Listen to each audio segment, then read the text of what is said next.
Selamat datang di X Undercover. Channel ini merupakan perbincangan antara Dr. Jaya dan Pak Franky yang bertujuan untuk edukasi serta menceritakan pengalaman Dr. Jaya sebagai ahli forensik dan patologi. Sekedar informasi terkait jadwal tayang X Undercover yang akan tayang setiap hari Senin, Rabu, dan Jumat. Maka dari itu, untuk mendukung channel ini agar selalu memberikan tayangan yang informatif dan edukatif, kalian bisa dukung kami dengan cara like, comment, subscribe, dan share. Dan selamat menonton! Ya, saya juga nggak pernah tahu itu namanya apaan. Pada waktu saya sekolah di Jepang, profesor saya itu nyetirin saya kan. Dia nyetir, saya di sebelahnya. Dia lagi nyetir gitu. Rupanya saya juga baru tahu kalau orang Jepang itu dia nggak multitasking, Franky. Kalau dia nyetir, dia perhatiin nyetir.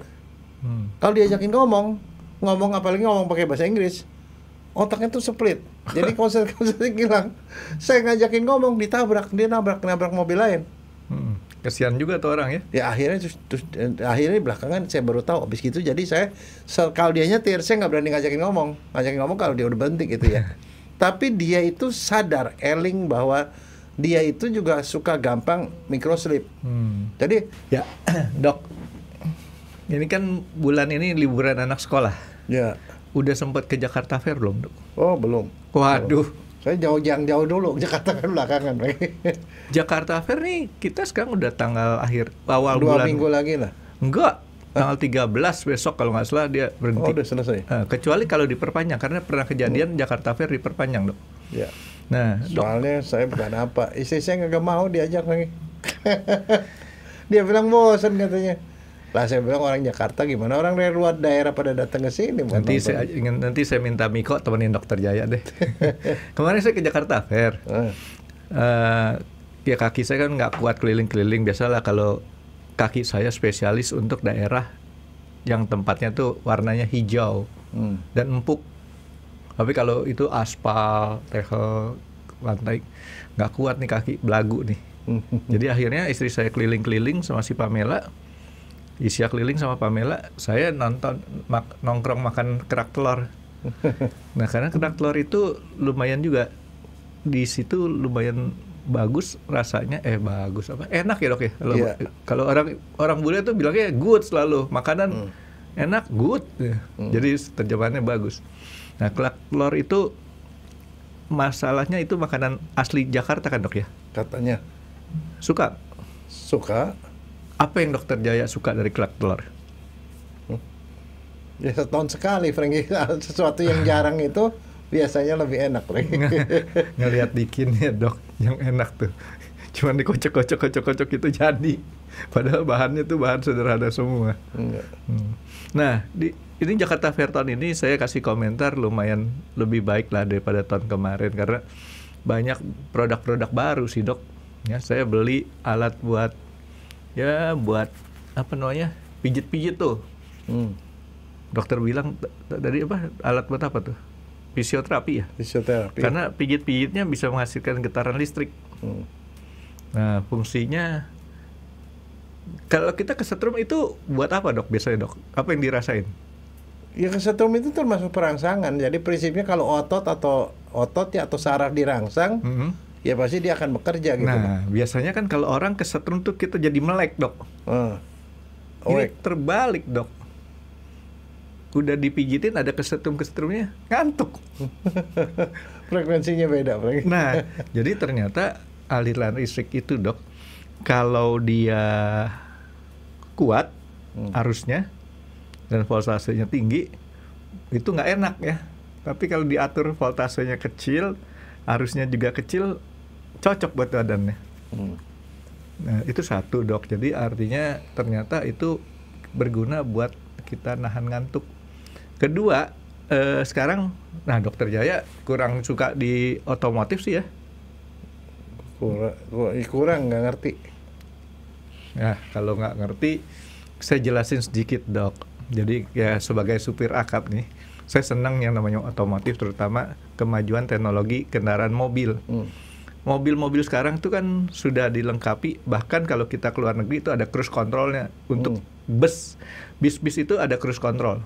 Cruise control adalah suatu teknologi yang memungkinkan kita cuman pencet aja, mobil nggak usah digas lagi, jalan sendiri. Autopilot, kayak autopilot. Kalau autopilot lebih hebat lagi. Kalau ini cukup dia,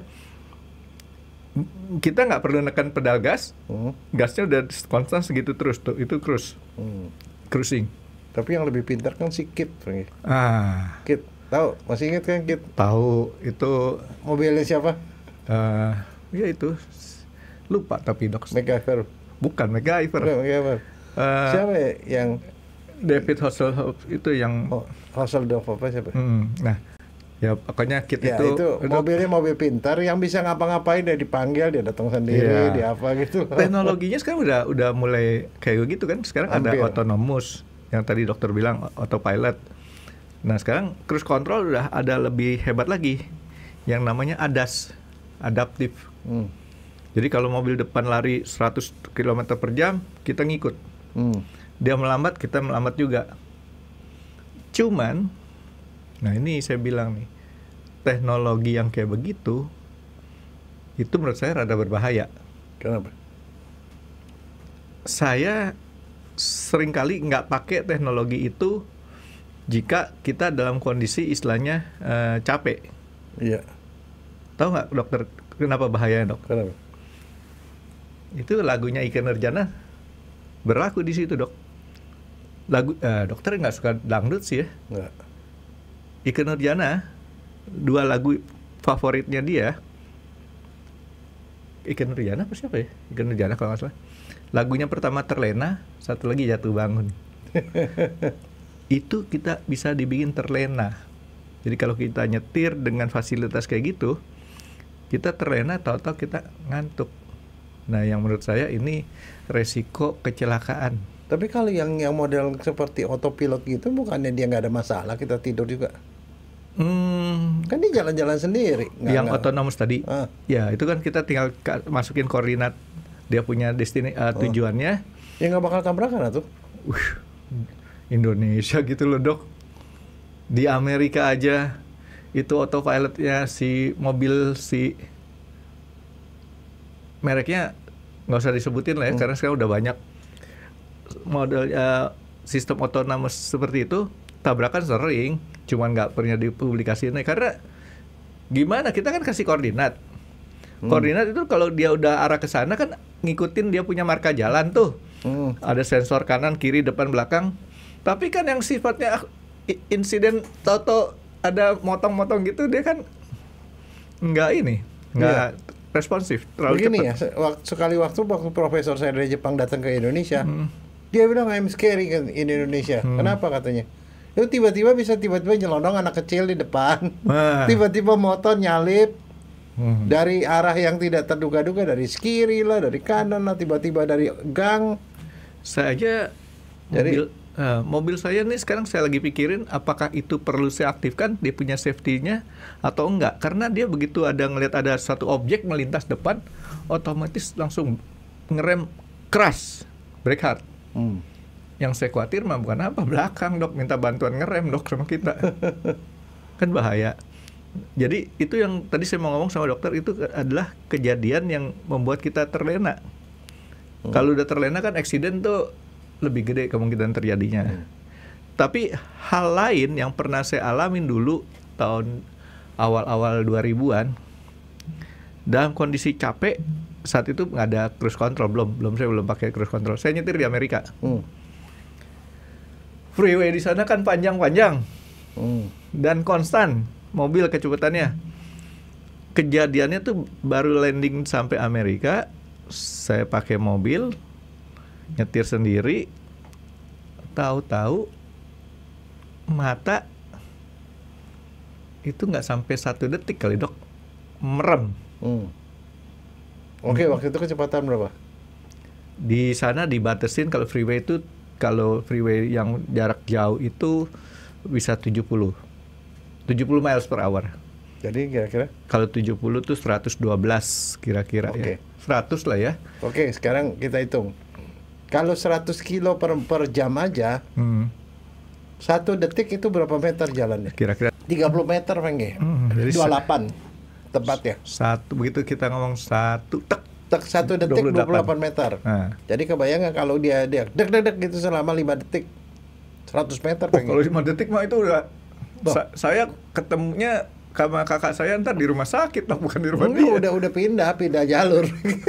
Bahaya. Jadi sana. makanya tuh hebat luar biasa. Tapi itu sering nggak kejadian orang yang pergi keluar kota? Saya ngerasa ya, untuk orang-orang kan ada tipikal orang yang memang nggak bisa nyetir jarak jauh. Kecuali kayak saya, kalau supir akap kayak gini, kalau nggak bisa nyetir jarak jauh nggak punya duit ntar. Iya. Itu banyak kejadian kayak gitu. Banyak. Namanya apa? Namanya? Ya, nama keren apa nama bohongan? Nama bohongan boleh, nama sopir lah. Istilah itu sopir. mah tidur ayam, Dok. Oh, ayam disalahin. Nggak disalahin, cuma Nggak disalahin ngikutin ayam. doang, Dok. Tidur ayam kan, ayam tuh tato gini, tek, gitu tato bangun, Dok. Gitu. Nah, kalau nama kerennya itu urusan Dokter Jaya dah. Microslip namanya. Nah, Microslip itu adalah satu kejadian atau suatu keadaan di mana sebagian otak tiba-tiba stop, tapi bagian otak lainnya masih eling. Itu prosesnya itu bisa beberapa detik, itu sampai 30 detik paling lama. Apa? Microslip 30 detik. bisa sampai 30 detik. Nah, itu kalau itu biasanya terjadi pada orang yang jalan berkendara itu dengan dia dalam kondisi kurang tidur sebelumnya, iya. atau dia capek, atau dia sudah bosan karena jalan itu terlalu lurus. Saya pernah ngalamin yang begituan pada waktu saya nyetir sendiri dari Jakarta. Saya bukan orang yang biasa pergi keluar kota ya. Dari Jakarta ke Bogor itu jalan tolnya lurus. Itu lurus, itu membuat kita boring, Franky. Satu udah gitu kanan kiri kagak ada gambar, nggak ada pohon, nggak ada apa gitu. Jadi memang benar-benar boring gitu. Seng hilang sebentar aja tuh, gesernya jauh. Itu microslip, dan itu salah satu penyebab kecelakaan yang terbanyak di jalan tol. Tapi saya setuju kalau jalan tol itu jangan dikasih terlalu banyak iklan, karena itu mengganggu. Iklan mengganggu, Distract, tetapi mestinya juga tidak kosong melompong, nggak ada apa-apa, karena itu membuat otak jadi boring, terus bisa tiba-tiba hilang gitu. Ya makanya ada mobil sebelah, Dok, kanan kiri. Nggak kosong. Lo enggak, tapi kadang-kadang kosong loh. Ya. Saya kalau udah begitu, ya udah tau lah. Saya itu pengalaman berapa kali microslip, Franky. Pernah pindah jalur, jalan tol. Tiba-tiba pindah jalur sebelah. Tiba-tiba masuk ke dalam kali, Franky. Mobil baru masuk ke kali, Franky. Cuma sekejap, Franky, nggak sampai 5 detik kali ya. Dek, blop gitu. Kebetulan jalannya agak miring itu. Di depan tuh kali, mestinya saya ikut belok gitu kan. Langsung blop, langsung segini air. Dokter Jaya mungkin memikirkan mau ngetes mobil itu kali, Dok, ya? Enggak, saya lupa. Saya pikir itu mau amfibi, mobil amfibi. Dokter pikir ini amfibinya mesti dites nih. Ngambang apa enggak nih? Tapi kalau sekarang udah banyak mobil amfibi, Franky, tenang aja. Tapi maksudnya itu bahaya sekali, Franky. Microslip. Tapi ngomong-ngomong sampai kok 30 detik, Dok? Saya punya pemikiran tuh artinya cuman jangankan 30 detik. Cuman saya kayak tadi saya bilang, saya dalam kondisi saya lurus kayak begini nih, tek gini nih, udah langsung ces. Oh, emang biasanya itu iya cuma sekejap, dan kemudian diakhiri dengan kemudian kita terkaget-kaget karena kita itu. Dan selama periode yang diulang itu kita lupa sama sekali apa yang terjadi. Makanya saya sekarang kalau nyetir tuh nggak boleh sendiri, harus ditemenin orang, karena ya pertama biar bisa gantiin karena trayeknya jauh-jauh kan. Sebenarnya gini, Franky, orang itu sebelum itu microslip terjadi. Jadi microslip lama apa enggaknya tergantung derajat ngantuknya, Franky. Makin lama makin hebat derajat ngantuknya, dia makin lama. Nah, ini saya, dan itu makin bahaya. Saya mau kasih sedikit sharing doang nih, Dok.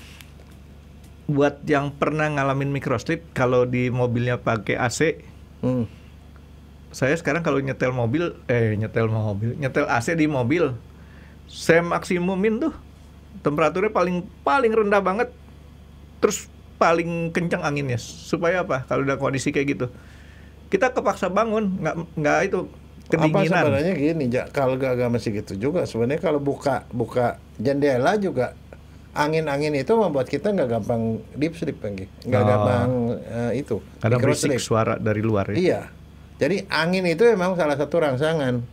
Tetapi sekarang coba deh kamu bayangkan kondisi apa tuh yang membuat orang bisa mengalami itu, Franky? Itu tadi saya tempo hari kan kejadiannya baru landing dari Jakarta Narita LAX, terus ke rumah kakak saya, terus saya nyetir ke Berarti masih Scanton.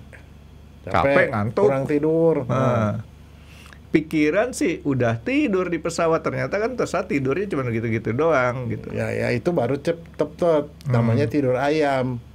Kalau microsleep itu bukan tidur ayam nggak pernah naik mobil Bang. Tidurnya Miko, Dok. Miko nggak pernah tidur tuh. Jam 3 atau ngegonggong. Oke, Dok, jadi itu kondisi lelah. Kurang tidur, apalagi tadi kan saya bilang jalan terlalu lurus, tidak ada pohon di samping-samping. Satu lagi, udara itu suhu atau udara atau pemandangan tuh yang sangat boring, nyaman. jadi nyaman gitu loh. Apalagi kekenyangan.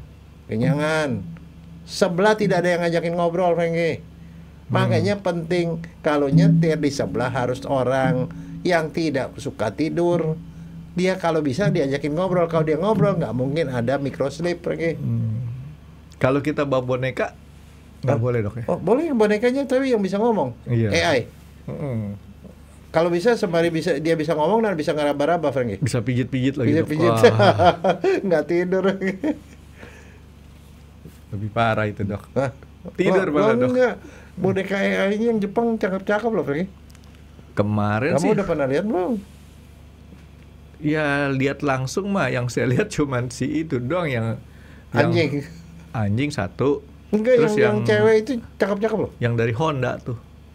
Honda kan ada tuh dan selalu dipegang tuh kayak orang lembek-lembek gitu. Lupa ya, ada tahun berapa tuh saya saat itu humanoid robot belum terlalu maju. Itu humanoid namanya ya. Ya, sekarang sih udah maju. Saat itu saya hadapan langsung sama yang produksi si Honda kan. Honda bikin robot pertama tuh, bukan robot pertama, robot yang dikembangin cukup lumayan bagus. Sekarang ini udah banyak, Cina juga udah bikin. Enggak, tapi nanti tujuan akhirnya itu mau dijadiin istri, Franky itu. Orang beli buat dijadiin istri. Betul, serius. Makanya dibikin cantik bener. Ya, Dok. Masa punya bini kayak gituan? Apa serunya, Dok? Enggak suka belanja barang mahal kayaknya. Namanya AI, Dok. AI mah dia bisa Kan cuman yang penting dicolokin aja lagi. Bisa lebih mahal dia, Dok. Dia kan ngelajar. Oke, Dok, balik ke itu, Dok, ke si microsleep tadi, Dok. Microsleep tadi penyebabnya nih, Dok, baru keungkap kan masalah pertama kecapean. Ngantuk. Kekenyangan. Terus terlalu monoton. Kira-kira gitu kan, Dok? Yeah. Monoton. Apalagi, Dok? Ada orang yang memang punya kelainan suka ngantuk, Franky. Narkolepsi. Ini suka ya, bukannya sering, Nggak, tapi ini penyakit, suka ya. Franky. Apa? Narkolepsi. Narkolepsi. Narko itu tidur, lepsi itu jadi kebiasaan tidur. Jadi dia itu kalau lagi dengerin orang bentar dia tidur. Jadi mana-mana tidur melulu. Oh, iya. Saya punya temen loh yang kayak begitu, dokter lagi. Betul. Dokter Jaya, kemarin waktu saya ada misa tuh, saya foto ada seorang dokter ketiduran pas lagi khotbah tuh. Maksud saya mau kirim ke Dokter Jaya, ternyata saya taruh di WA status saya, Dok. Banyak yang ampun. Itu nggak sengaja loh, begitu saya tahu. Makanya jangan iseng. Bukan iseng, nggak sengaja taruhnya di. Saya mau ngirim ke Dokter Jaya, Dok. Ini teman Dokter Jaya ketiduran, orang lagi pada ada khotbah pastor. Nggak, tapi begini, kalau namanya narkolepsi itu memang sifatnya kayak gitu. Dia bisa tidur kapanpun, anytime gitu, dan itu memang kebutuhan tidurnya lebih banyak. Saya punya keponakan, dokter. Dari kampus dia pulang, tahu-tahu dia nggak pulang ke rumah. Dia kan nginep di rumah saya, nggak pulang di rumah saya. Besok pagi begitu saya keluar, dia ada di depan teras parkir mobil. Dia tidur gitu, jadi dia langsung badannya ngelekuk gitu, tidur aja di depan gitu sampai pagi. Itu dia bisa lupa seperti itu. Dan ada beberapa teman saya seperti itu. Nah, yang mereka itu kadang-kadang mereka udah tahu diri lah. Begitu dia ngantuk, dia pergi minggir ke pinggir jalan, dia tidur lah di parkiran. Jadi ini masalah sifat orang apa sifat fisik? Sifat fisik itu termasuk penyakit narkolepsi. Ya kita nggak tahu apa sebabnya. Nah, ada juga orang yang memang insomnia, suka nggak bisa tidur malamnya, ya otomatis dia jadi ngantuk juga lah. Ya, jadi orang yang tadi itu keturunan nggak dok? Yang gampang tidur kan istilahnya pelor dok ya? Iya, ada faktor turunan juga, Franky. Saya tuh gampang tidur. Gus Dur juga gampang tidur, Franky. Anak saya tuh nurun, anak saya gampang tidur juga. Jadi di mana bisa lagi duduk itu tiba-tiba tidur. Lagi nulis gitu sembari tegak begini, nggak orang tidur. Ya tegak gitu tiba-tiba bisa tidur. Jadi didiferensialin dok. Ya kan kalau turunan, kalau di matematika kan bilangnya diferensial, kalau naikkan sebutnya integral. Nah ini ada satu cerita juga nih dok. Di kantor saya dok, ada nih bagian dulu jabatannya sih cuman bagian admin. Saya pikir ini orang rajin amat kerja sampai istilahnya serius gitu depan komputer dok, tangan begini dok, mata melek. Masih begini ya, begini kan. Tapi kok diam aja tangan, saya gini-giniin ke depannya. Kosong aja. Saya panggil namanya, Rika. Baru. Itu bisa kayak gitu dok? Enggak, memang bisa begitu. Loh, saya dulu waktu saya mata melek dok. Renggi, waktu saya koas, saya sering tuh kalau lagi kuliah, guru dosen lain saya berani tegak begini, tangan begini seperti nulis. Mata bisa aja mata melek gitu. Tapi nggak ada, kosong. Nah, yang paling hebat apa? Kan pagi-pagi kita ada acara ronde. Biasanya kalau kita lagi jaga malam, malam semua pasien yang di Bangsal itu ronde itu tinju. Jadi semua pasien yang di Bangsal misalnya ada 10 pasien, kita mahasiswanya ada 5, masing-masing dapat kebagian 2 pasien yang harus kita hafal. Harus kita hafal sakitnya apa, masuknya jangka berapa, diobati pakai apa, kita mesti hafal 100% tuh. Pagi-pagi jam 5 dokter yang penanggung jawab datang. Nah, masing-masing yang megang pasien itu akan kita ceritain. Itu nggak boleh pakai catatan tuh, luar kepala. Pasien ini namanya Tuan ini, tinggalnya di sini, umurnya sekian, datang rumah sakit dengan keluhan ini, pemeriksaan fisik seperti ini, gini-gini, diagnosisnya ini, diobati ini, hasilnya sekarang gini gitu loh. Terus ditanya-tanya, yang lain dengerin, pindah ke pasien kedua gitu loh. Jadi setiap koas itu dapat 2 pasien. Kan kita rame-rame, ada 10 orang, 5 orang, saya berdiri paling belakang.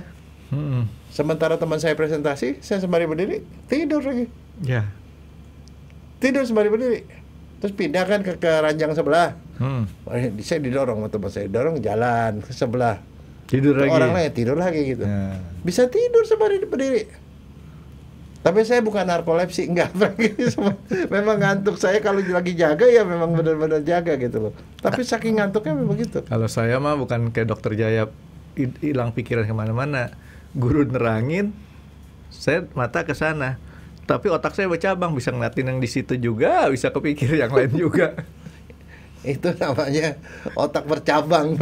Itu kalau di zaman komputer zaman tahun 80-an disebutnya multitasking dok. Nggak sampai waktu saya masih nyetir gitu ya, ada teman saya bilang, Jaya, lu gila ya katanya. Kenapa? Tadi gua ketemu lu katanya di lampu merah. Begitu lampu merah, lu yang lagi nyetir, saya lagi nyetir, begitu saya pegang begini, sembari begini, saya tidur. Lampu merah kan cuma berapa detik itu lah, bisa tidur, tapi jalan lagi. Lu jangan-jangan lu nyetir sembari tidur katanya. Itu bahaya dok. Jadi emang bahaya. Habis itu saya di persona non grata, Franky, nggak boleh nyetir. Iya. Sama istri saya. Itu dikasih supir. Itu membahayakan buat orang lain dok, bukan buat dokter Jaya. Karena bisa ditabrak sama orang lain atau menabrak orang lain. Oke, jadi kondisi microsleep ini dok, ini kondisi yang nggak umum kan dok ya? Nggak umum. Orang dianya sendiri tidak sadar. Yang tahu tuh orang lain. Yang di dalam mobil yang saya tahu, oh lu jangan begitu dong. Nah sekarang pertanyaannya, tadi kan sebabnya itu. Ya, sebabnya. Nah sekarang masalahnya, ada nggak tandanya sebelum itu terjadi yang bisa dikenali orang? Kalau dikenali begitu, ya udah lu stop deh, lu gak usah itu diganti sama supir lain gitu. Ada nggak tandanya? Ada. Matanya kosong. Matanya kosong. Mata tuh kelihatan kalau orang udah mulai matanya nggak kedip. Nah matanya kadang-kadang dia kosong, diam, atau malah berkedip-kedip, Franky. Nggak biasa. Yang kedua, kalau diajakin ngomong nggak nyambung, Franky. Ajakin ngomong nggak nyambung. Kayaknya refleksnya itu, kayaknya telat. Dia udah telat. Nah kalau kayak udah begitu, udah indikasi, singkirkan, ganti orang lain. Tell me, telat mikir. Tapi sekarang begini pertanyaannya. Oh soalnya gini, ya saya juga nggak pernah tahu itu namanya apaan. Pada waktu saya sekolah di Jepang, profesor saya itu nyetirin saya kan. Dia nyetir, saya di sebelahnya. Dia lagi nyetir gitu. Rupanya saya juga baru tahu kalau orang Jepang itu dia nggak multitasking, Frankie. Kalau dia nyetir, dia perhatiin nyetir. Kalau diajakin ngomong apalagi ngomong pakai bahasa Inggris, otaknya tuh split. Jadi konsentrasi hilang. Saya ngajakin ngomong, dia nabrak mobil lain. Kasihan juga tuh orang ya. Ya akhirnya belakangan saya baru tahu. Abis gitu jadi saya kalau dia nyetir, saya nggak berani ngajakin ngomong kalau dia udah berhenti gitu ya. Tapi dia itu sadar, eling bahwa dia itu juga suka gampang microslip. Jadi begitu dia lagi setir gitu, terus tiba-tiba dia bilang, Mr. Atmaja, Dr. Atmaja, may I slip a little bit? Oke, saya bilang. Dia langsung pinggir, langsung bersembari tegak begini, dia diam. Nggak lama 15 menit dia bangun lagi. Oke, I'm okay. Dia jalan, udah segar 100%. Tahu nggak apa namanya itu? Yang dilakukan sama profesor saya itu? Reset, Dok. Power nap. Bahasa Inggrisnya power nap, NAP. Power nap itu kayak recharge. Ya kan saya bilang di reset lagi, di recharge. Nah, kalau orang yang microslip di recharge dengan power nap itu tidak boleh lebih dari 20 menit, Frankie. Kenapa? Dia antara 10 menit, 20 menit. Kalau lebih dari 20 menit bisa sampai 2 jam, Dok, tidurnya. Itu dia. Ketiduran. Kalau lebih dari 30 menit menurut penelitiannya, kalau lebih dari 30 menit dia makin ngantuk. Bablas. Makin ngantuk, kemudian dia jadi linglung. Dan dia malah jadi lelah. Jadi memang itu recharge-nya itu nggak boleh lama-lama, maksimal 20 menit lagi. Makanya nih sekarang balik lagi ke mobil. Mobil saya kebetulan tuh ada satu apa namanya? Fasilitas, Dok. Nggak tahu dia ngontrolnya dari mana, apakah dari getaran setir ataupun misalkan apa dari pegang apa gasnya. Kalau dia rasa kita ngantuk, ada notifikasi tuh di dashboard. Take a break, gambarnya cangkir kopi. Oh gitu? Bukan keluar palu. Kagak, Dok. Keluar palu atau keluar burung pelatuk. itu mah kalau di Flintstone, Dok. Beneran. Jadi sekarang nggak tahu mobil lain ya. Di mobil saya tuh ada keluar kayak gitu tuh. Jadi take a break. Oh dia bagus ya, maksudnya ada radarnya ya. Ya itu saya nggak tahu tuh kontrolnya dari mana. Apakah dari refleks kamu pasti. Mungkin ya. Refleks gerakan. Mata mungkin dia yang mendeteksi itu gerakan bola mata. Kalau mata jangan ada, Dok. Mata saya sipit, Dok. Ntar disangka ngantuk lu lagi. Enggak, tapi itu memang betul. Jadi artinya sekarang yang terapi pertama tuh power nap, Frankie. Harus dilakukan power nap, tapi jangan berlebihan. Yang kedua, ada di depan sebelah ada orang ngobrol, Frankie. Ajakin ngobrol. Tapi tadi yang kamu bilang, ya AC-nya dikencengin atau malah dibuka jendelanya. Ya, kalau saya kan nggak selamanya, kadang-kadang kita sebelah tuh kondisinya terjaga, malah dia ambil kesempatan gara-gara nggak nyetir dia tidur. Nah saya biasanya pakai AC maksimum, dia punya fan-nya, minimum dia punya temperaturnya, bikinlah sampai low 16 derajat. Udah beku-beku deh. Tapi sebenarnya Frankie ya, kalau saya jadi insinyur yang bikin mobil, barangkali ada bagus juga yang manual, Frankie. Kalau ada orang ngantuk tuh keluar pelatuk, kayaknya bisa bangun deh. Atau, nah sebenarnya satu lagi, Dok. Saya baca ya, Dok ya.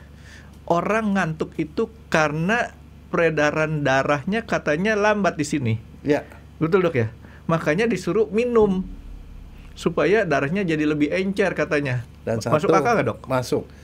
Satu lagi, kalau orang jalan di luar kota, jangan ngedur langsung. Oh, nggak boleh tuh. Nggak boleh. Dia pokoknya kalau begitu ada kesempatan ada namanya rest area, dia harus turun. Harus turun, saya bilang. Turun, dia berdiri, dia goyang-goyangin kaki, gerak-gerakin badan sedikit, dia minum kopi atau apa. Jadi harus, itu sengaja dibikin untuk mencegah nggak ada microslip. Kita agak sedikit beda, tapi saya gini, kalau di luar negeri itu strict banget. Setiap 2 jam ya plus minus 15 menit ya, dia harus berhenti di rest area. Kalau di freeway gitu. Tapi kalau 2 jam kayaknya belum ini, saya ambil 4 jam. Enggak, itu makanya kan tergantung orang. Kalau yang nggak biasa nyetir, kadang-kadang dia bilang setengah jam sekali keluar gerakin badan. Itu yang terbaik. Tapi kalau yang memang udah biasa 2 jam lah.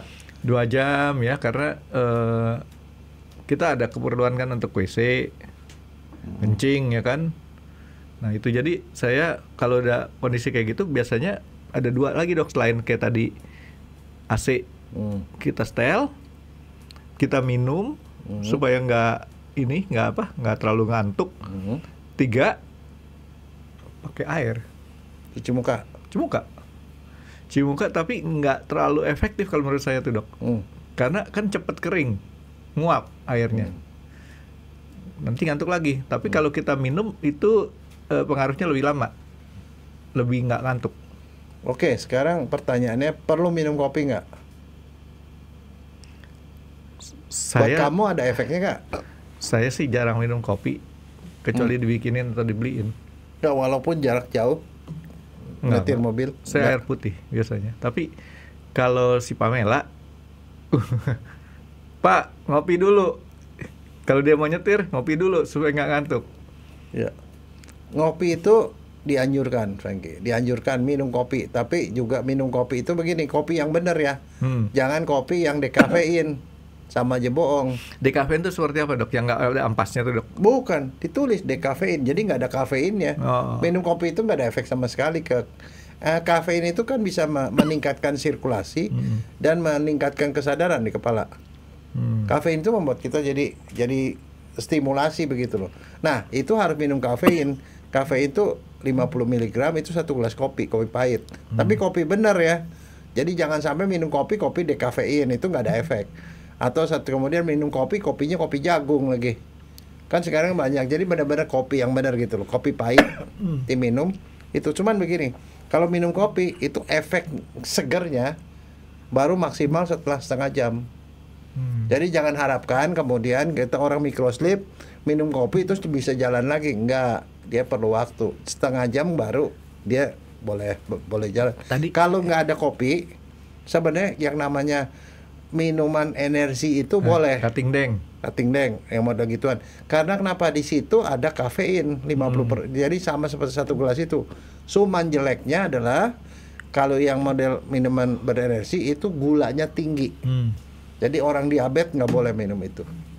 Mesti minum kopi pahit. Saya nggak cocoknya kopi atau kating deng itu karena abis minum kayak gituan kayak ada masuk ke disco dok di dada sini. Enggak, sebenarnya itu sama aja, itu kafein pengen. Jantung. Ya kalau orang nggak mau yang kafein gitu ya dia makan coklat juga oke, nggak apa-apa, ada kafeinnya juga. Nah, saya udah pernah cerita sama dokter Jaya kan. Apa? Saya kalau makan coklat dok tidur. Aneh kan? Itu namanya idiosinkrasi, Frank. Idiosinkrasi itu reaksi badan yang berbalikan dengan orang normal. Kamu mutasi kali. Serius dok. Jadi saya kalau pagi kalau pengen tidur nih susah nih, ambil aja coklat karena saya selalu sedia coklat di rumah di kamar. Makan coklat, nggak lama lagi tidur udah. Padahal dokternya itu ada kafein, dokternya bilang ya. Ada kafeinnya. Berarti mesti dipelajari badan kita. Even yang namanya dark coklat itu ada kafeinnya. Berarti kita harus pelajarin badan kita. Kita termasuk yang model kayak saya atau model yang normal nih dok. Ini kan model badan saya model badan normal. Dan satu jangan lupa Franky, kalau yang kayak begituan jangan minum obat flu atau obat alergi. Hampir semua obat-obat itu bikin ngantuk. Itu menimbulkan microsleep gampang terjadi. Jadi harus mengenal lah obat-obat apa yang bikin ngantuk. Jadi kalau bilang jangan minum kalau berkendaraan. Jangan mendarai saat minum obat ini. Dan satu yang nggak boleh juga tuh obat anti mabok, Franky, mabok darat. Oh, anti mabok. Iya, kalau kamu penyetir nggak boleh minum itu ya. Kalau tidur beneran dok itu. Kalau penumpang boleh. Kalau yang supir ya kadang-kadang orang kan nggak tahu, dia bilang saya suka mabok gitu. Tapi dia nyetir, dia minum gitu tidur dia.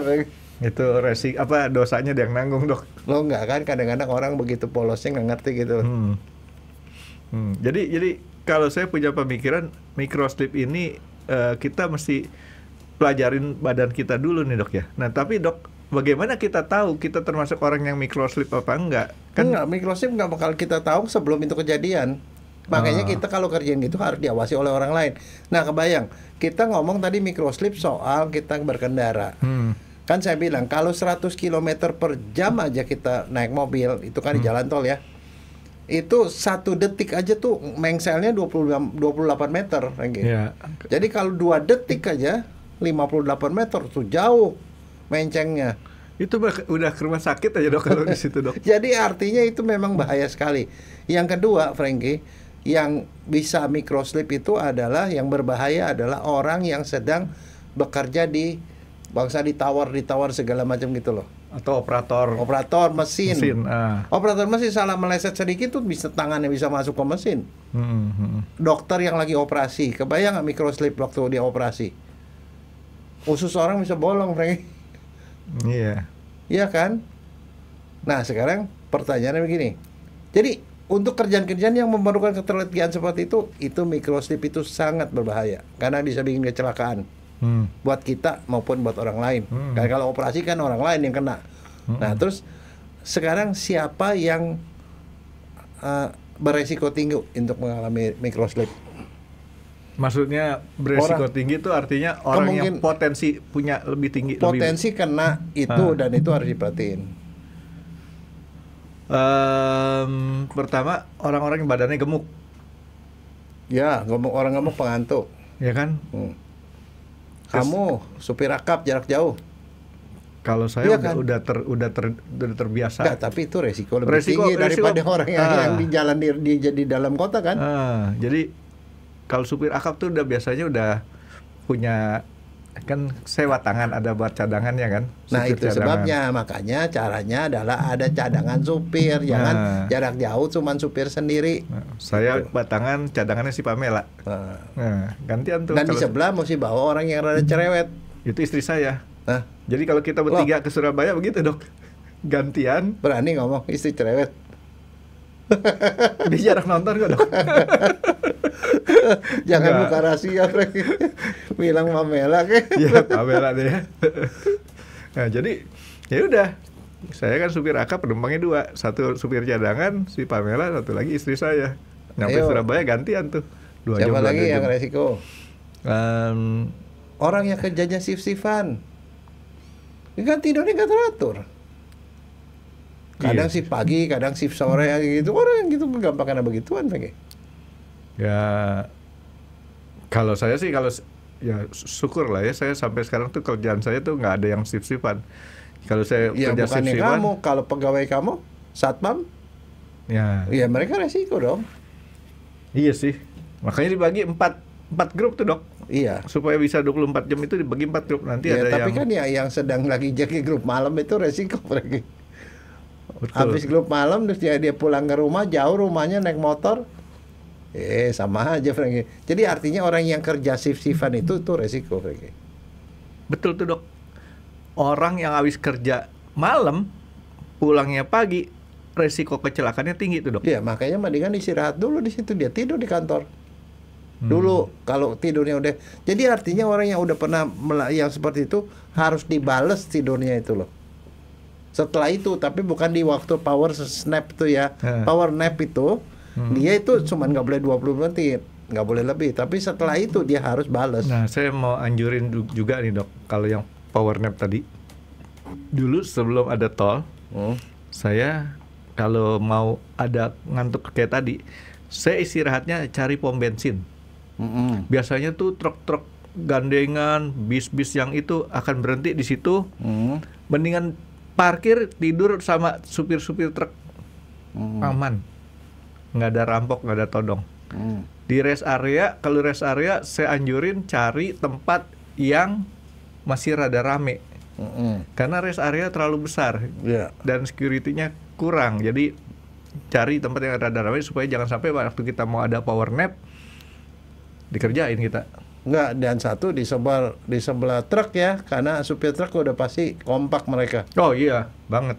Nah, gitu. Nah, jadi kalau kita masalah punya kayak tadi dok, cari partner tuh dokter bilang kan, cari partner supaya itu cari yang punya sifatnya juga jangan terlalu cepat tidur. Ya. Gitu. Ya makanya yang saya bilang kan harus rada cerewet dan biasanya sanggup berjaga gitu. Nah sekarang kalau perempuan istirahatnya di mana? Di pinggir jalan kan bahaya karena di bahu jalan dihantam dari belakang. Jangan bahu jalan, nggak boleh dok. Di rest area kalau di tol. Iya di rest area, tapi perempuan di mana? Di sebelah truk. Tadi dikerubutin sama supir truk. Kalau dia perempuan. Supir truk itu baik-baik kok dok. Supir truk itu baik. Supir truk, supir bis, walaupun beda karakter itu kelompok orang yang baik-baik. Jelas di tempat yang rada rame deh ya. Ya, cari yang rame. Jangan atau cari mungkin, yang sepi. Mungkin di situ di dekat pom bensin juga boleh kali ya. Kan ya. Pom bensin kan pasti ada petugas yang lalu lalang di situ kan, nggak mungkin ada apa-apa di situ. Tapi biasanya kalau di rest area dekat pom bensinnya justru sepi. Oh. Sepi. Gitu. Jadi mendingan cari yang toko yang 24 jam, tapi toko 24 jam jarang sih. Tapi cari pokoknya parkiran-parkiran yang rame. Kalau saya lebih senangnya kalau di Pantura zaman dulu itu cari pom bensin yang rada gede, pepetin aja mobil. Kan kita cuma paling setengah jam. Habis itu jalan lagi. Jangan sampai setengah jam, saya bilang 20 menit power nap. Ya kan pakai habis bangun ngulet dulu apa dulu. Gitu. Apalagi? Ngulet dokter tahu kan? Tahu. Apalagi? Begadang. Orang yang suka begadang. Suka dan sering, Dok. Iya. Itu dia nggak terkontrol begitu. Satu lagi anak muda yang suka main game, Franky. Jangan salah loh, itu mereka tuh faktor resiko loh. Orang main game tuh nyari internet sampai malam-malam, Franky. Nah dia kemudian kalau dia pergi keluar kota naik kendaraan sendiri begitu, resiko. Jadi pokoknya maksud Dokter Jaya, artinya badan kita kalau kita mau dalam satu kondisi yang ada resiko pekerjaan kita, Dok. Jangan dalam kondisi badan yang tidak terawat nih, Dok. Nah, kira gitu, Dok ya? Iya. Dan satu, sebelum memutuskan mau jadi supir jarak jauh, ya harus jaga stamina, tidur yang cukup sebelumnya. Karena walaupun kamu sehat hidupnya, satu hari sebelum mau berangkat itu kamu kurang tidur, itu microsleep. Microsleep itu bisa aja, gua nggak pernah microsleep. Iya, tapi pada satu malam sebelum berangkat itu lo kurang tidur. Jadi si tidurnya nagih, Dok. Iya. Nagih saat kita lagi kerja, otak toto kasih. Nggak, sekarang apa yang terjadi kalau memang itu nggak bisa harus berangkat, mesti orang lain yang nyetir dulu, kamu tidur. Ya gitu. Iya kan? Sampai kamu sendiri merasa segar, oke, baru jalan. Makanya kalau saya berangkat nih, saya udah tahu supir cadangan saya si Pamela itu, dia kalau suruh nyetir pagi bisa parah. Jadi saya berangkat pagi, subuh saya berangkat dulu nyetir sampai jam kira-kira 6:30. Dia udah mulai jam bangunnya dia kan. Nah saya tidur deh. Saya tidur dan nyetir deh tuh. Gantian gitu. Jadi kita mesti tahu kondisi badan kita nih, Dok. Sama kondisi orang yang cadangannya itu. Dan orang kalau yang memang udah kejadian beberapa kali mengalami microsleep, ya sebaiknya jangan dikasih nyupir, apalagi kalau jarak jauh. Itu Dokter Jaya. Ya. Jadi nasibnya sudah jadi penumpang. Saya di persona non grata sama istri saya. Karena kenapa? Gara-gara sering begitu, ketabrakan melulu, Franky. Mobil saya bopak melulu. Ya. Akhirnya bukan masalah itu. Asuransinya tidak menerima, Franky, nggak bisa diperpanjang. Terpaksa ganti asuransi. Ganti asuransi. Tapi kalau lama-lama kata istri saya, wah enggak dah, lo nggak usah nyetir, gue yang nyetir, kata. Ya sekarang saya punya supir pribadi yang cantik lah. Itu saya agak curiga sama Dokter Jaya loh. Jangan-jangan itu sengaja, Dok, supaya Dokter Jaya gak disuruh nyetir lagi. Nah, Dok, jadi si microsleep ini, Dok, kan tadi kita masalah ada keturunan segala macam nih, Dok ya. Ya. Itu masalah jam microsleepnya itu pengaruh nggak, Dok? Pengaruh ke teraturan tidur. Kalau dia biasanya tidur jam segini dan di jam-jam yang dia biasanya tidur itu dia suruh berkendara harus awake. Nah itu kemungkinan terjadi. Jadi jangan orang terlalu yakin bahwa gue nyetir siang nih aman. Nggak seperti itu kan, Dok, maksudnya. Jadi nyetir siang bisa juga terjadi microsleep. Bisa. Karena kondisinya kayak tadi Fisik udah lagi capek. Lagi capek. Mungkin orang habis sakit juga, mendingan jangan deh. Oh, ya itu fisik lemah dok, Ya. lagi fisik lemah. Terus dok, kalau misalkan dalam satu kondisi terpaksa nih dok ya, terpaksa kan ada orang yang harus nyetir, ada orang yang harus bekerja. Kira-kira itu excuse-nya bagaimana dok, supaya kita dapat kesempatan boleh istirahat?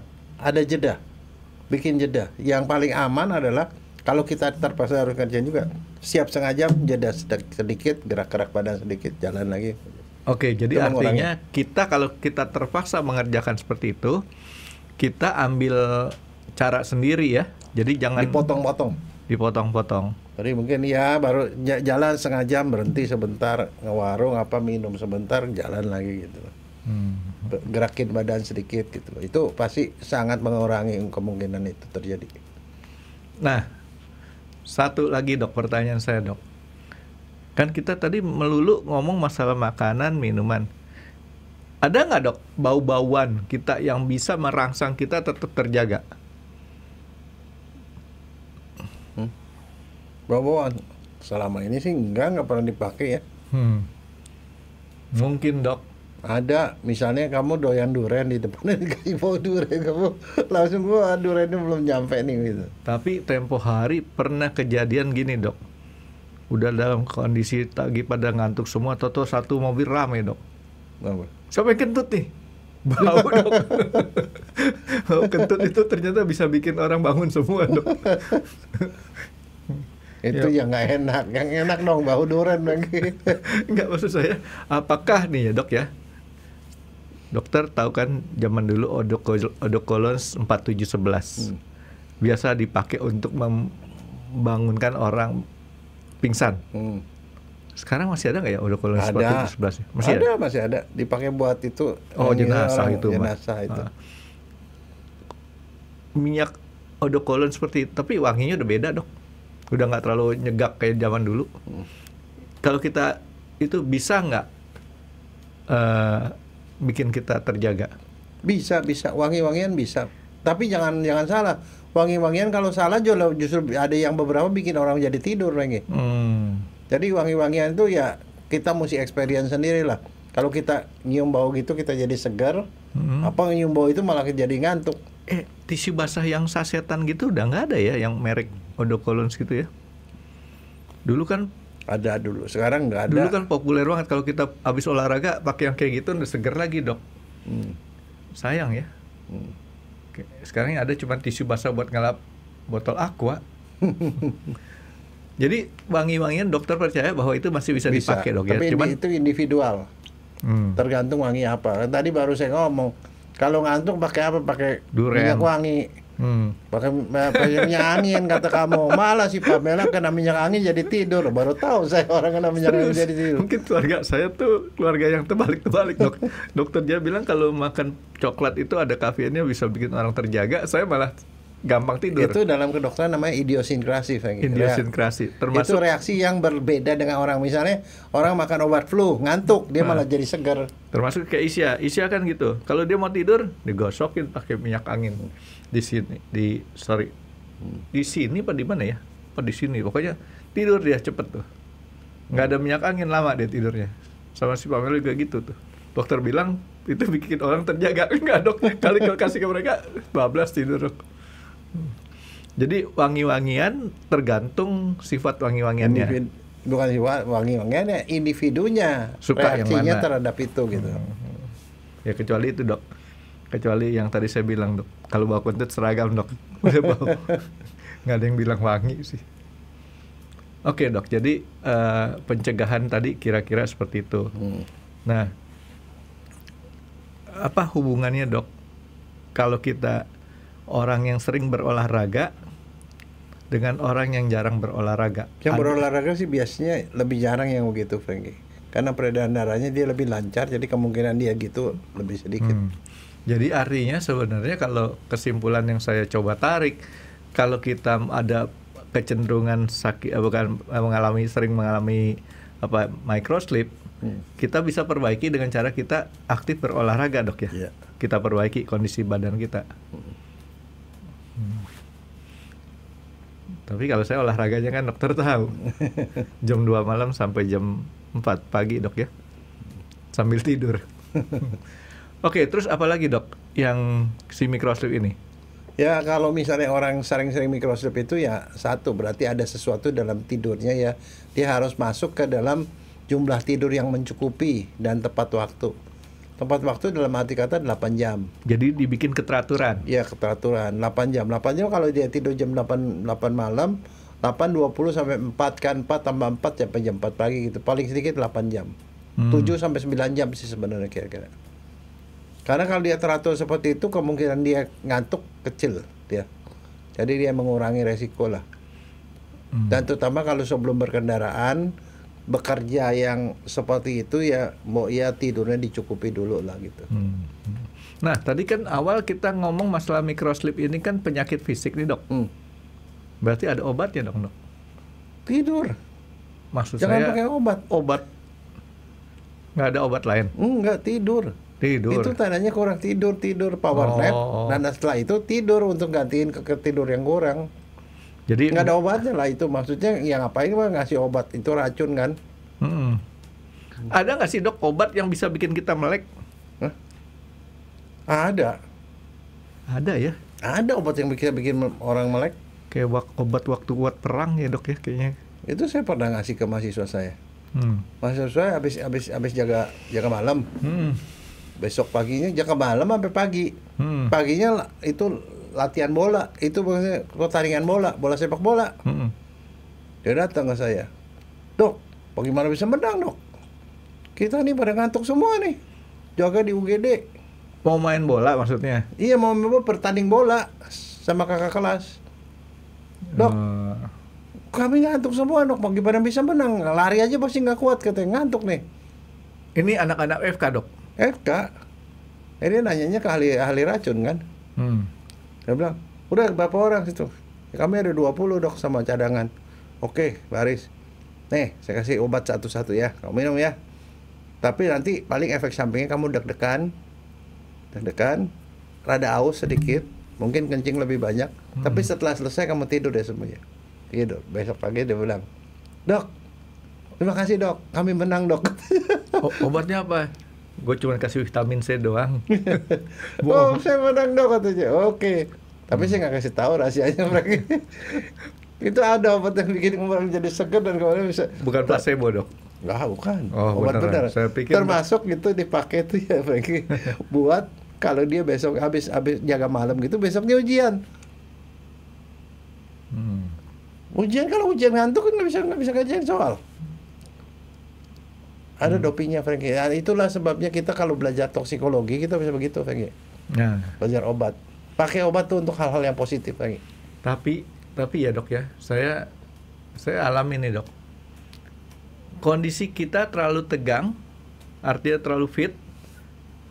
Di golf itu nggak cocok buat saya. Karena mengakibatkan kita nggak santai mukulnya. Tapi kalau kita tidurnya agak kurang kan agak lemes tuh, Dok.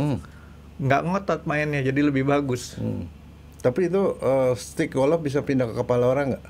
Enggak loh. Enggak ya. Bolanya doang, Dok, yang kadang-kadang saya ngeri kena kepala orang. Ya makanya kalau di dalam permainan golf itu kalau kita ngenain orang, bola golf itu usahakan kenanya di kepala, Dok. Jangan kena kaki orang. Kenapa? Karena kalau dikena kepala orangnya langsung kuplak, jatuh, dia diem, nggak ribut. Tapi kalau kakinya dia ribut, sialan lu gitu. Kita diomel-omel, kita kena didamprat. Tapi kalau kena kepala masuk UGD lagi ujungnya. Tapi kan dia diam, Dok. Nggak komplain. Oke, Dok, jadi microslip ini obat fisiknya nggak ada, kecuali adalah obat yang tadi tidur aja. Karena dia menunjukkan dia satu hal gejala yang kurang tidur, terlalu capek. Ini banyak terjadi mungkin, cuma orang nggak sadar gitu loh. Tapi ini banyak bikin kecelakaan, baik di pabrik, di lalu lintas ataupun di kedokteran. Saya sih percaya bahwa microslip ini salah satu penyebab terbesar masalah kecelakaan lalu lintas, karena ya sebelum microslip sendiri kan dokter Jaya tadi sebutin lemot, reaksinya lambat. Dan itu mestinya bisa dideteksi sama orang sebelah, Frankie. Kalau dia liatin ini orang kayaknya udah lemot, diajakin ngomong kagak nyambung gitu, udah lu istirahat dulu deh, gue gantiin gitu loh. Karena kalau kita bawa kendaraan itu lambat sedikit berpikir, itu kan kita ngitung tuh dok. Makanya saya kalau berkendaraan itu nggak akan nempel mobil di mana itu kurang dari 2 detik perhitungannya. Nggak, biasanya sih kalau saya sih patokannya saya bilang ini, kalau kita 100 km per jam itu 100 meter, 100 km per jam 100 meter, 50 ya 50 gitu loh. Nggak nyampe dok. Oh. Enggak, itu yang paling aman. Jadi kalau dia berhenti mendadak kita nggak bakal tabrakan. Karena gini dok, begitu dokter 100 ada orang dari samping motong di tengah. Oh itu lain, itu orang lain yang punya salah, Frankie. Tapi kita 100 lagi ke belakang lagi dok. Nggak nyampe. Nggak, jadi ya saya setuju dengan arti atur jarak. Ya saya sih kalau bawa mobil nggak terlalu khawatir dengan jarak di depan karena mobil cakramnya besar bagus. Yang saya khawatir kalau mobil di belakang nggak kuat ngeremnya, minta tolong sama kita. Tolong. Dan ya. Satu yang mesti diomongin kayak begitu, jangan di belakang truk. Jangan di belakang truk. Resiko truk itu suka berhenti mendadak. Oh enggak dok, saya koreksi sedikit. Mendingan menjauh dari truk kalau saya. Betul. Jangan di belakang truk atau di depan truk atau di samping truk. Jangan dekat-dekat dengan kendaraan yang jauh lebih besar. Karena apa? Karena ada blind spotnya besar. Satu, anginnya juga besar, Frankie, kalau mobil kita kecil. Geber begini. Oh, kalau disusul sama truk. Iya. Kalau disusul sama truk enggak, karena truk biasanya kecepatannya rendah. Kalau disusul sama bis, baru goyang. Makanya saya kalau keluar kota, saya pakai SUV saya yang di atas 2 ton, jadi nggak goyang. Nah, tapi yang paling ampun Trans Sumatera. Sekarang saya mungkin udah lebih baik ya. Jalannya sempit, sebelah jurang. Kalau mau nungguin truk lama, truknya jalannya pelan, mesti nyilang truk, jadi nyusul truk lah setengah mati, Frankie. Itu nggak bisa tidur bener. Saya sih belum coba ya Trans Sumatera ya.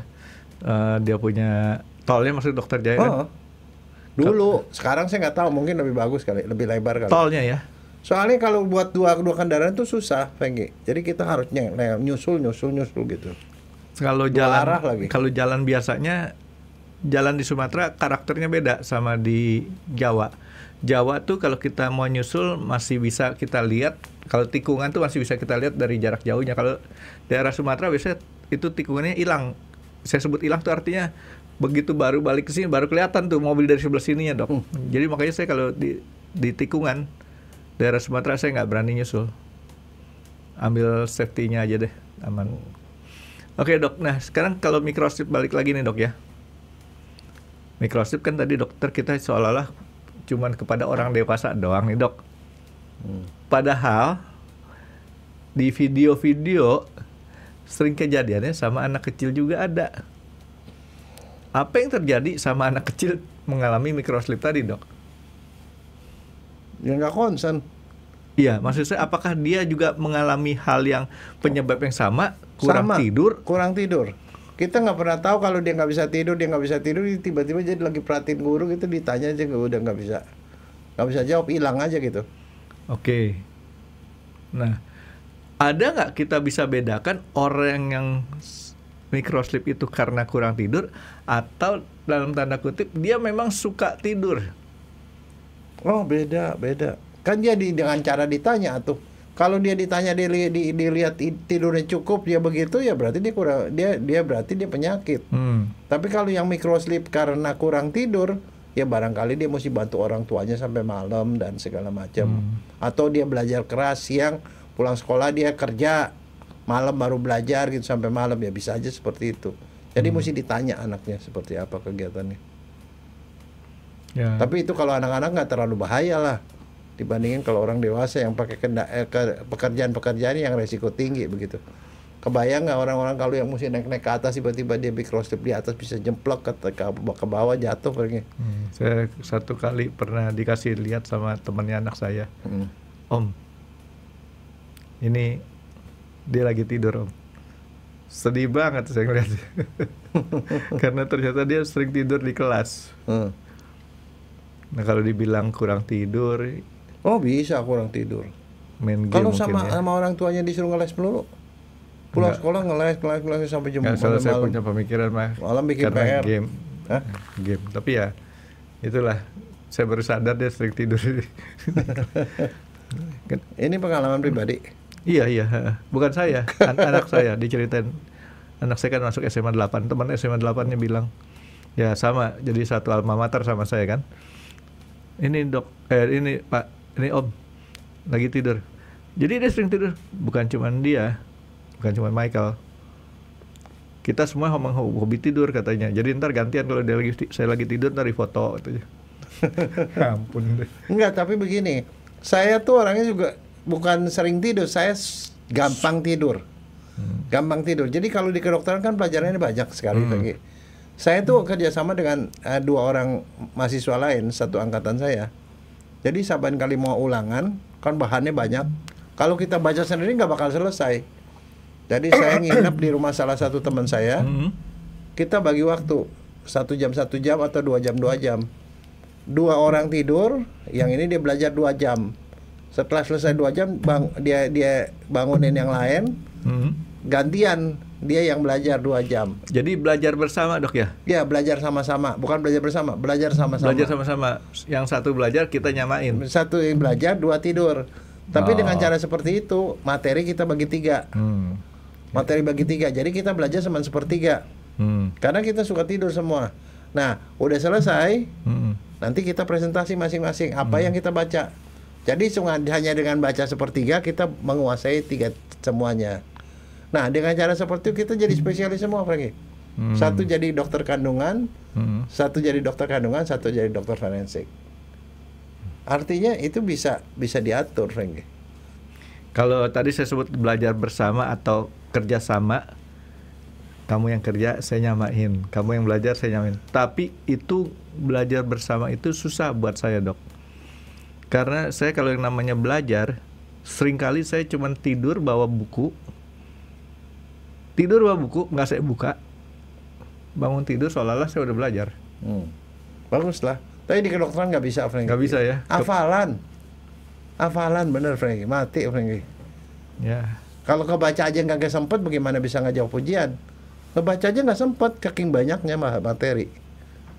Makanya terpaksa seperti itu. Nanti bukan maunya. Kapan-kapan dok, kalau satu alma mater FK kedokteran juga, Bapak Dokter Tri Edi Budi Susilo. Nah, saya hafal tuh. Mau dia ngobrol di sini lebih bagus tuh. Oke dok, masalah microslip ini dok ya. Jadi jangan disalahin microslipnya, tapi salahin penyebabnya ya, kira-kira ya. Tapi nanti kalau ada orang microslip, berarti saya nggak boleh jadi supir, bisa. Boleh. Tapi udah tahu kelemahannya seperti itu, punya cadangan supir di dalam. Ya, dan temannya harus tahu, aware nih. Orang ini diajak ngomong udah mulai ngaco nih, udah lu stop deh, gue gantiin gitu loh, seperti itu. Jadi itu untuk mencegah kecelakaan. Dan jangka kecelakaan. pendeknya itu minum aja. Saya biasanya minum aqua, minum air putih. Ya, tapi itu bukan berarti itu terapi, Franky. Karena kenapa? Itu kamu minum air itu jadi seger. Buat orang lain minum wine baru segar. Buat orang lain minum bir baru segar. Jadi itu bisa beda-beda, Franky. Itu bukan patokan umum. Oke. Tapi kalau minum kopi ya biasanya segar semua, Franky. Jarang orang minum kopi malah tidur, Franky. Jarang. Enggak kalau minum kopi. Kalau lagi tidur nggak bisa ngopi soalnya, Franky. Tapi kopi itu efeknya 30 menit baru maksimal, Franky. Jadi jangan mengharapkan minum kopi itu langsung bisa jalan lagi. Enggak, habis minum kopi ngobrol dulu, makan pisang dulu gitu baru jalan. Oke dok, masalah microslip ada lagi nggak dok yang kita pesenin? Ya, ada ya. Dokter Jaya, nanti kalau itu jangan nyetir ya dok ya. Biar saya yang nyetir aja dok. Selalu mencurigakan gejalanya. Oke, thank you dok. Terima kasih sudah menonton X Undercover. Jangan lupa like, comment, dan subscribe. Dan ditunggu ya video-video kami selanjutnya. Nah, buat kalian, jika ada pertanyaan untuk Dr. Jaya, boleh banget komen di bawah. See you guys.